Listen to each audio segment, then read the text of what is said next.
بصوا يا جماعة، بما إننا بنتكلم الأسبوع ده عن قهوة الفي 60، ففي ملحوظة كده مهمة حابب أوضحها لكم. هي بسيطة لكن مهمة أوي. الفلاتر اللي معايا دي فلاتر هاريو بتاعت الفي 60، اللي هي الفلاتر الياباني الأصلية. هنعمل زوم كده وفي رقم معين عايزكم تاخدوا بالكم منه. أيوه، هو الرقم ده.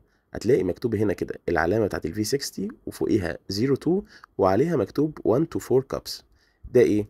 ال 02 ده مقاس الفي 60 اللي هي المفروض موجودة عندنا، وده تقريبا المقاس الغالب عندنا كلنا. والمقاس ده بيعمل من 1 ل4 كوبايات. الفلاتر دي مناسبة بقى للفي 60 الزيرو 2 اللي موجودة معانا.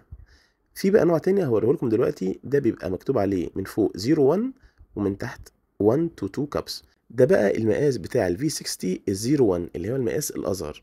وده يعني ناس قليلة قوي اللي هنلاقي عندها الزيرو 1 ده. بس هي دي الفلاتر بقى المناسبة للمقاس الزيرو 1 ده اللي بيعمل من كوباية لكوبايتين. وللأسف الفلاتر دي ما تنفعش هنا والفلاتر دي ما تنفعش هنا. فنخلي بالنا عشان ممكن ده يحصل معانا، وفي ناس كتير قوي خسرت فلوس على الفاضي بسبب اللخبطة دي.